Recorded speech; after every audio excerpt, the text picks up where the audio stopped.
Hello guys, what's up? Ito na po yung aking order sa Shopee.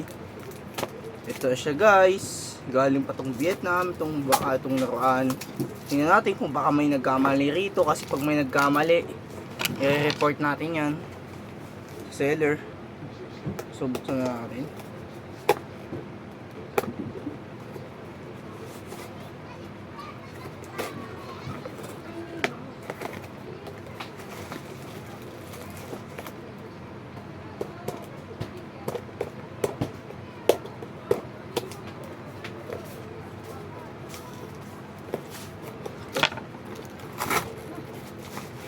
Bubuksan na natin. Ito na siya guys.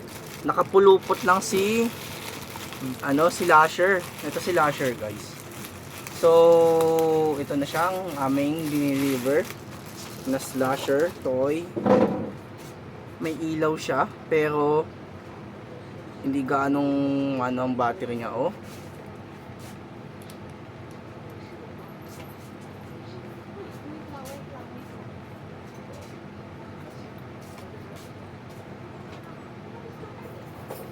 Nagbabago ang kanyang battery. So guys, maingat lang natin dapat tong kasi hindi siya nasa independent store siya nabibili. Sa mga independent online store siya mo lang siya pwede mabili. So heto siya, si Lasher, ang pinakamalakas na anyong kay Venom. Siya yung tipong ang lakas. Ayan, umiilaw siya, umiilaw talaga siya. Pero nga lang natutumba siya. Dahil lang to, bootleg siguro. Conjoint yung kanyang pagkakagawa. Hindi siya ganong kadaling So, eto siya guys. Sobrang niya talaga, ganyan talaga mahirap siyang i-control dahil mula pa to Vietnam. Ang may seller nito yung sa Vietnam talaga mismo. Malayo yun para dito sa Pilipinas kasi pwede mo rin itong mabili pero mahirap bumili nito pag-aanap ka pa sa mga divisoria.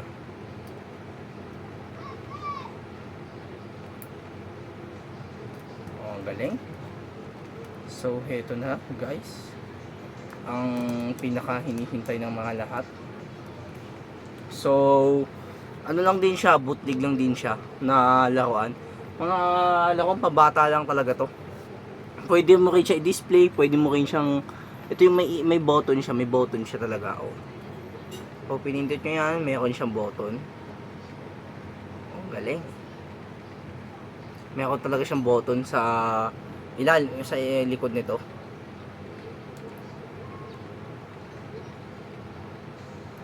So, okay. Ang ganda ng action figure ko pero mula pa kasi ito ibang bansa pero sa independent lang siya. Online store ko lang siya nabibili. Parang sa mga lang din yan. Mga independent department store lang din nabibili yung mga bootleg toys na unlicensed talaga. So, ayan na natin itong si Deadpool. Nasa na kaya si Deadpool? Ito si Deadpool. Ayan, pinagtabi natin sila kay Deadpool yan, red lang yung kanyang nag-iilaw. Red lang to. Tapos si Lasher, pindutin natin ang kanyang button. Hindi naman masyadong nag-iilaw.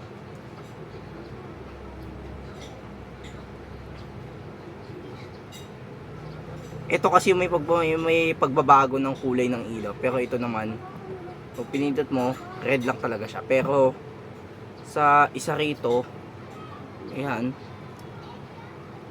may pagbabago talaga. Akalain mo talaga, malaki ang pagbabago nito kumpara dito. Upgradable light na unlicensed bootleg, lang to toys.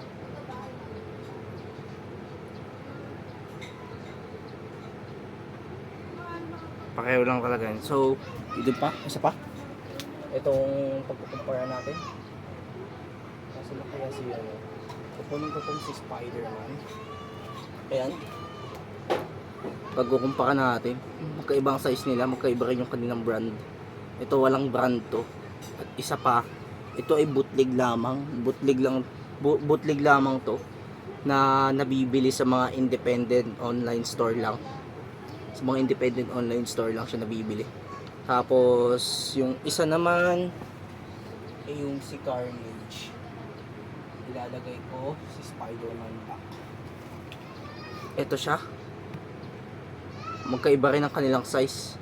Ito Marvel Legends din kasi ito katulad ng kanina. Ito naman bootleg independent ano lang to. Store lang ka nabibili. So isa pa. Isa pa. Isa pang ano? Ayan. Medyo ano ya, abot size sila ni Carnage at ni Lasher. Ni Lasher Symbiote. Tutumba kasi si Carnage pero okay na rin yan. Ito si Lasher, ito si Carnage pero mas malakas tong si Carnage. Ito na isa. So kumpara natin yung isa, si Venom. Ito po si Venom. Ayan, size na size sila ni Venom pero iba ang kanilang bilang. Ayan. Kumakawa na lang natin si Venom kasi bootleg din to na ginaya sa Marvel Legends. Pero okay talaga, size na size sila. Magka-size sila ni Lasher, magka-size sila ni Venom.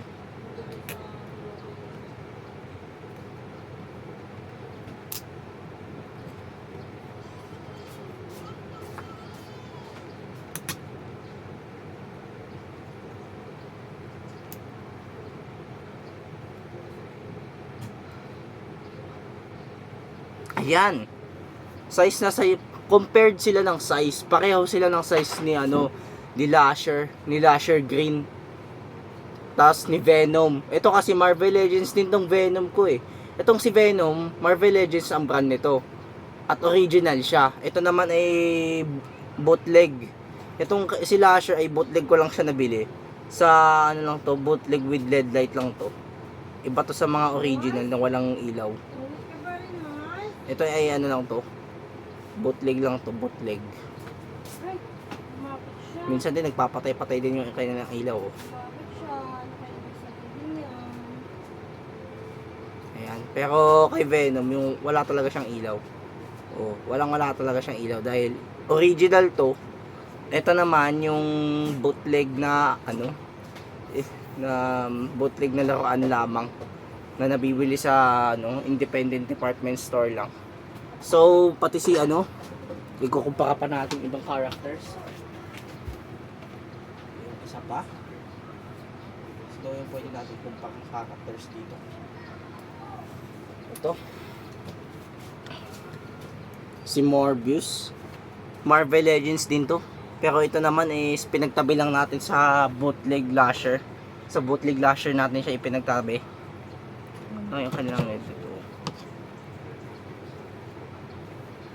Ang ganda, 'di ba? Ito kasi yung bootleg na na nabibili lang sa independent online store. Na parang ganito rin yung nandito. Nabibili ko sa independent department store sa mga mumurahing lang, bilihan lang. Yung kapareho lang nito. Pero ito kasi yung pinakamahal na bilihin. Pinakamahal ay collectible ng mga tao. Sa mga seryosong collector naman dyan, dapat. Tapos kumpara natin iba. Ibang characters naman. Kaya nitong isa, werewolf. Itong si werewolf. Naku! Tambukala tong werewolf natin, guys. Kumpara dito sa Lasher, mas nambuhala talaga to si werewolf. Mas original pati, pero wala siyang box. Pero okay. Handa lang matake. So, ipagkukumpara pa natin si Pennywise the Dancing Clown. Ayan. Ito na siya.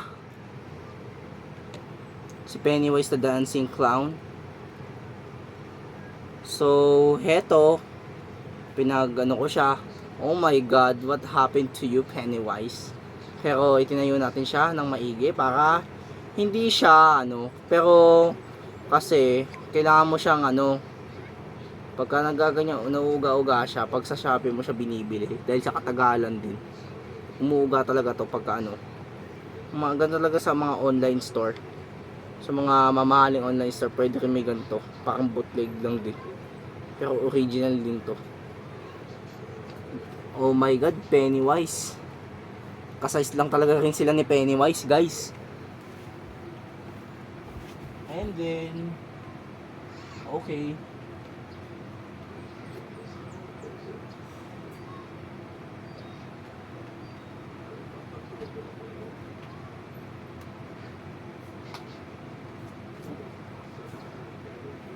nga guys, wait lang, huwag nyo munang patayin.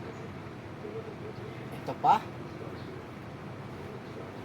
pa itong original na laro, na si Ninja Turtle. Pinakamaganda, di ba?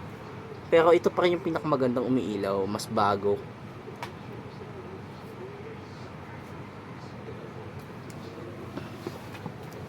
Ito, pinakamaganda rin to. Parang police car, no? Parang ilaw ng police. Pero hindi yun, iba yan. Kasi ito yung walang ilaw, yung mga original yung walang ilaw. Magtataka kayo, pero hindi nakakagulat. So, salamat sa inyo guys kung may gusto may makapanood sa akin, i-comment nyo ako, i-like, i-share, at subscribe nyo ako sa aking channel para laging kayo updated sa panonood ko. Bye bye.